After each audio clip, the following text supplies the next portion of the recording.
জাহাঙ্গীরনগর বিশ্ববিদ্যালয়ের প্রায় অর্ধেক শিক্ষার্থী নারী, অথচ জাকসু নির্বাচনের নেতৃত্বে আসার আগ্রহ নেই কারণে। ভিপি সহ 4 পদে কোনো ছাত্রী প্রার্থী হননি।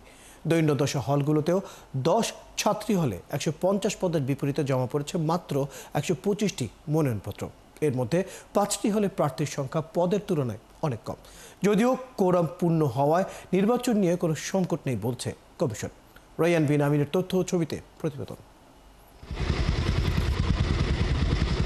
জাহাঙ্গীরনগর বিশ্ববিদ্যালয়ের যে কোনো আন্দোলন সংগ্রামে সামনের সারিতে থাকেন বিশ্ববিদ্যালয়ের নারী শিক্ষার্থীরা।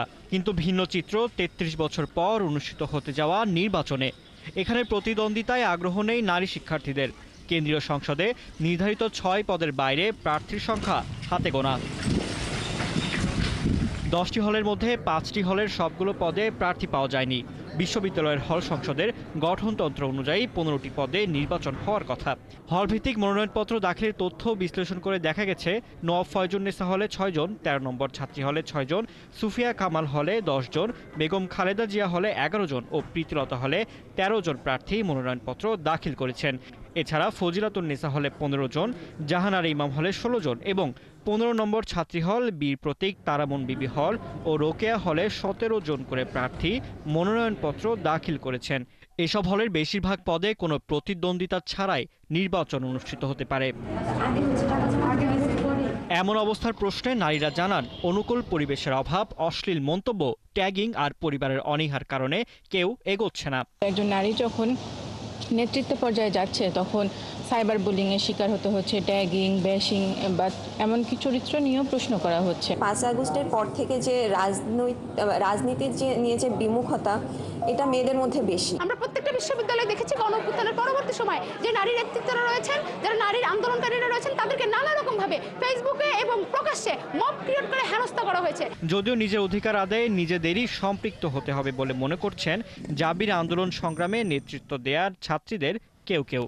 আর নারী বান্ধব ক্যাম্পাস গড়ে তোলার উপর জোর দিতে বলছেন ছাত্রনেতারা। রাজনৈতিক ছাড়াও স্বতন্ত্রভাবে দাঁড়িয়ে নিজের কথাটা যে বলা যায়, আমরা যে এখন কারো লেজুর ভিত্তিতে করতে হবে না, আমাদের কথা বলার একটা আলাদা স্পেস তৈরি হয়েছে, সেই ভিত্তিতে এখনো মানুষের থেকে যায়নি। জয়ী হয়ে আসলে প্রথমে যে জিনিসটা করা উচিত, পরবর্তী জাকসুতে নারীদের অংশগ্রহণ বাড়ানোর জন্য নারী প্রতিদ্বন্দ্বীদের বিরুদ্ধে যে ধরনের হাতিয়ারগুলো ব্যবহার করা হচ্ছে, এই জিনিসগুলো যেন করা না হয়, এই ধরনের বিধিনিষেধ সংযুক্ত করা। সার্বিকভাবে আসলে নারীর জন্য যে সেফ ক্যাম্পাস এবং সেফ এনভায়রনমেন্ট, সেই এনভায়রনমেন্ট ক্রিয়েট করার জন্য আসলে সকলের সম্মিলিত প্রচেষ্টা অনেক বেশি জরুরি।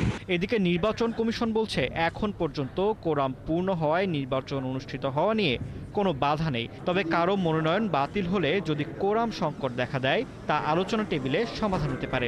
সেই 500-এর 2টি মিলে 7টি পদ পূরণ হলে কোরাম সংকট দূরীভূত হবে। এই সংসদ কার্যকর করার ক্ষেত্রে 7 সদস্যই সিদ্ধান্ত গ্রহণ করতে পারবে, আইনগতভাবে বাধা নেই। আগামী 11 সেপ্টেম্বর অনুষ্ঠিত হতে যাচ্ছে 10ম জাকসু নির্বাচন। এবার মোট ভোটার 11,919 জন। এর মধ্যে ছাত্র 6,102, নারী শিক্ষার্থী 5,817 জন। ফারদিন নীরব, 71।